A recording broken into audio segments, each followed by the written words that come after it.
Joining me now, North Carolina Congressman Greg Murphy. He is a member of the House Veteran Affairs, Ways and Means and Administration Committees. He's also the co-chair of the GOP Doctors Caucus. So, Congressman, good morning to you. And you are saying that DOGE could help veterans get the high-quality care that they deserve. Tell us more. Yeah, Cheryl, we've seen this administration, especially in the last 4 years. I've sat on Veterans Affairs, and it's been a scandal-ridden administration as far as it goes with our veterans. We saw $11 million just go out the door with unaccepted or unregistered pay raises and bonuses for executives at the VA. It goes on and on and on. In fact, I sat down in the VA committee one day and just was scribbling some statistics. We spend 5 times per patient more at the VA than they do in the British healthcare system. Not that that's a paragon of excellence to look at, but it just goes to show you how much more we spend on, but ends up in wasted money, abused money, fraudulent money that goes on in our VA system. 1 out of 10 of my constituents is a veteran. We get calls all the time about our veterans not being served well. I think the VA does do a lot of things good, but I think it is a bureaucratic agency that has grown and grown and grown. I mean, they just asked for a couple billion more because they were able to predict their expenditures well enough. So I think this whole theme that the president is bringing to this about streamlining government is really going to be for everyone's benefit, especially our veterans. So you're talking about maybe the accounting principles that are happening or not happening at the VA, and then also it sounds to me like you're talking about some of the medical outcomes for our veterans, and maybe they're not getting the care that they need. So let's talk to former Congressman Doug Collins. He's a friend of this program. He's been someone I've known for years. So he's Donald Trump's pick to run the VA. If Doug were here, what would you say to him about where's the first place you should start if he gets confirmed to lead the VA? Well, Doug is going to be an excellent pick. I've known him briefly because we crossed just when I came in and everything. He is a go-getter. It's going to be a target-rich environment.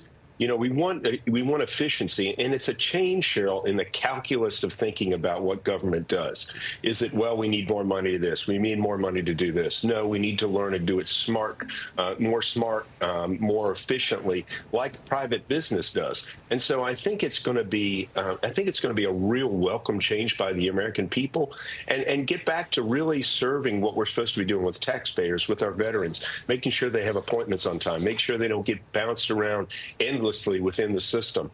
I really, really think Doug will do an excellent job. Yeah, and I definitely want to lean on your doctor's hat as well in this interview. So you've got this new Senate report that claims the Biden administration spent more than $2 billion to push DEI practices into scientific research at the National Science Foundation.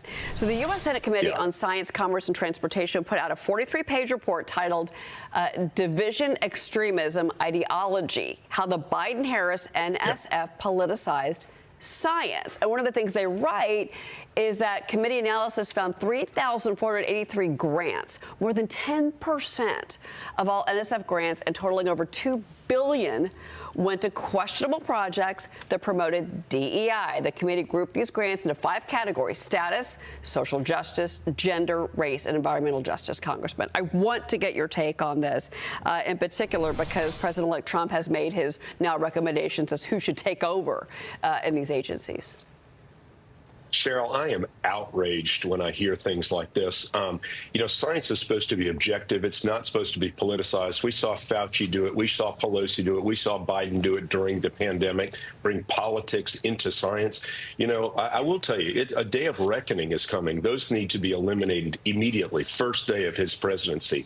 And I will say, also go to warning to our medical schools, our residency programs that are pushing this nonsense, because they're creating, this is a real pain in my side, because this is a real issue that we're creating our new doctors to be social justice warriors rather than physicians. So, look, the cutting block needs to come, And if these places don't shape up, they're going to be out of business. You know, it is just ridiculous that we are using taxpayer money to fund political ideology and nonsense. We need to get back to merit.